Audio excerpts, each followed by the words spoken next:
Right, do you remember the next gen Xbox showcase back in late 2020? I mean, I don't at all, but one thing I do remember was seeing one game in particular. It was set on a dark, stormy night, and someone was doing flips and shooting people, and there was a car at some point. It was very frantic, and I remember being in absolute awe of just how good the game looked. It was like, wow, this is what the next generation of games should play like and look like. It was around this time that I was contemplating switching to PlayStation after years and years of missing out on their exclusives on Xbox and crying every day. So I kind of forgot that this standout game from the trailer was releasing and that it even existed, but over the years it would just pop into my mind randomly, that one game from the showcase that I wasn't sure ever really existed. I hadn't heard anyone talking about it when it released or retrospectively, so I had no idea what it was even called. At some point though, you're gonna love this storytelling, I found out about it again. So from then on, I loosely had in my head that this game was called Bright Memory Infinite, but I never went back to it until I saw a tweet of someone who had just gotten the platinum for it.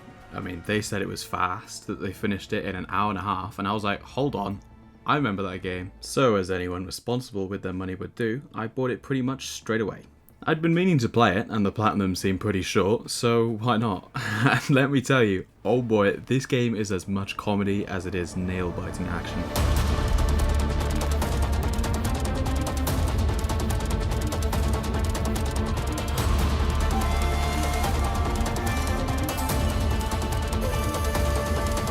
Okay, so I need to preface this whole video by mentioning that this game was made by only one person. It's one of those lightning in a bottle games, like Stardew Valley or Axiom Verge or Animal Well, where the game is so good that the main talking point isn't that it was made by one person, but that the quality of the game completely overshadows that fact. When I think Stardew Valley, my mind doesn't immediately think this was made by one person. Despite how much of an achievement that is, I go, wow, this is genuinely one of the best simulation games, one of the best RPGs, and one of the best indie games ever made.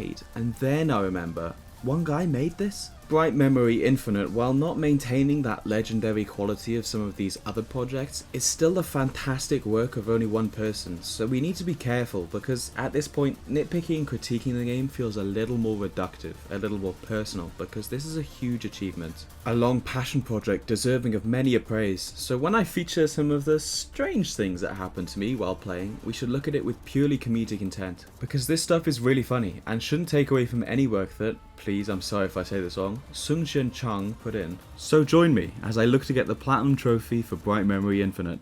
So the game opens like any other game, in that there's a black hole that's appeared nearby, and you, an agent named Shelia, have been tasked with investigating it. So again, like any other game, you get in a plane equipped with a warp drive to arrive there in seconds. But it doesn't go well, so to try and make it there in time, we have to get to the black hole by foot. The idea that there's a black hole just sitting there is extremely funny to me. Like, surely it would have more of an effect than sucking up a few bits of rock. If we put our science caps on and say a black hole with a diameter of a centimeter has the same mass as our planet, and I don't know, the black hole has a diameter of a kilometer, probably more, then the black hole has a mass 100,000 times greater than the Earth, which is 5.97219 times 10 to the power of 29 kilograms. Which is a lot of zeros. Now, I'm no scientist, that seems pretty dangerous, but Shelia is much braver than I am, you have to remember that. So she pulls out her gun and gets to work. Hold up, let me back on there. She doesn't pull out her gun, she pulls out her sword, which eviscerates enemies and knocks them into the sky. She can fly with it. Like Master Chief Who, Shelia might be the coolest protagonist ever.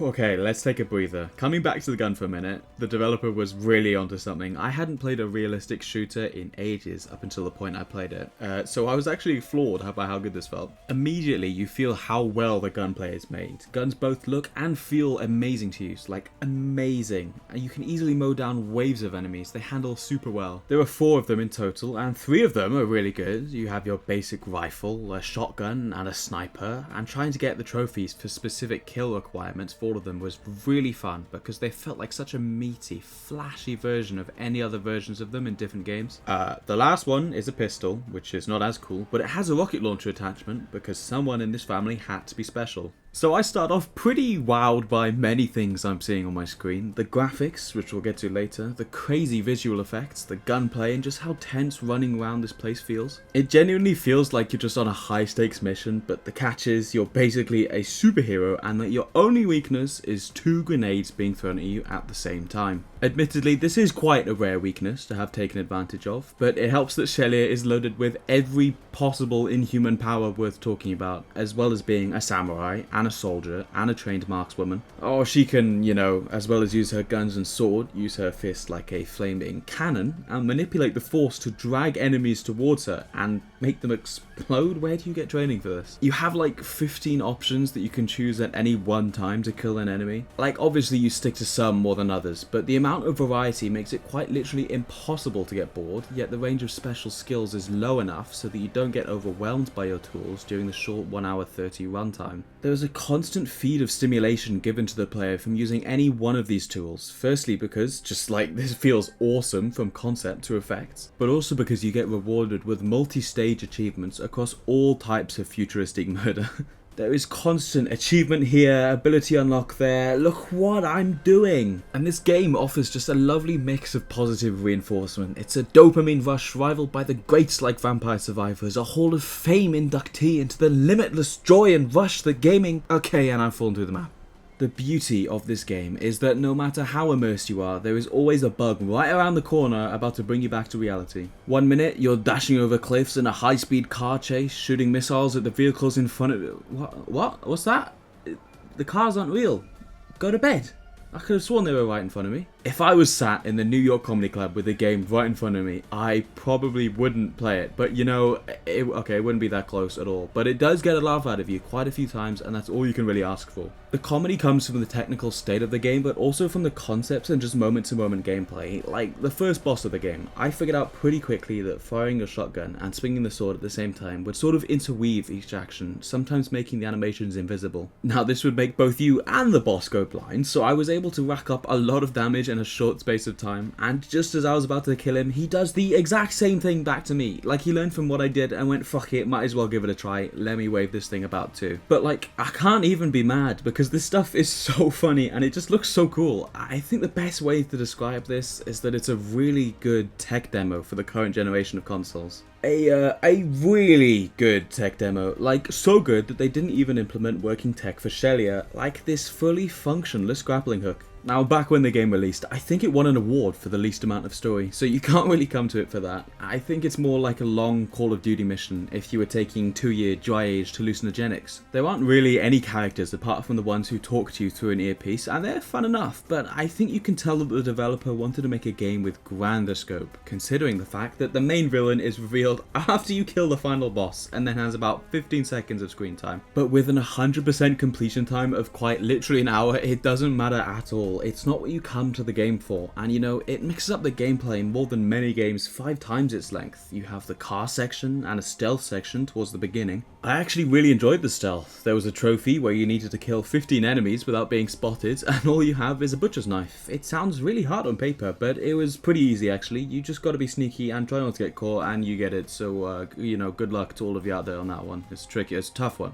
There are so many fun sequences in the game though. One in particular towards the end that I won't spoil, but stuff like collecting the sniper and then dashing through the fields full of killer pigs really hits like that. Also, okay, I know I've said how good the guns feel, but the sniper feels monumentally cool. You can shoot anywhere on the body to one shot, so it works even if you have turd aim, and the zoom in feels exactly like this. This one was really fun to level up. I did it first. It's so crazy to me how they have like the tightest gunplay I've felt in literal years, combined with the stupidest things you've ever seen happening on screen at all times. It's like this game's only goal is to keep you in the flow, what with the endless upgrade materials you have to find along the way, the achievement unlocks for doing anything, like severing 100 limbs, yes, that's a real one, and a whole host of stimulating effects on screen. Somehow the game is also made to go against that very goal too, with all of these Hall of Fame level bugs, and despite all this, I still find it crazy how all of this was made by just one person. If you somehow ever manage to find yourself stopping for a moment and looking around,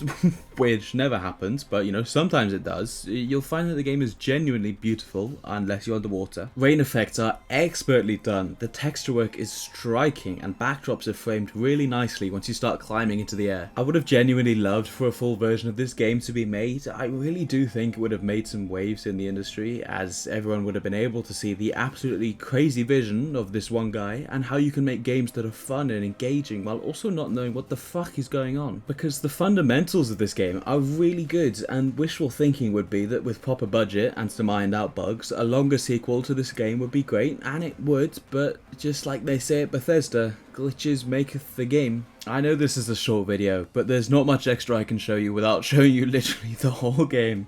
I'd really love if you gave it a spin though. There's clearly been a lot of care put into this thing, and if enough people buy this, then hopefully Tsung Xiang Chung can make a new game which is twice as long with twice as many bugs.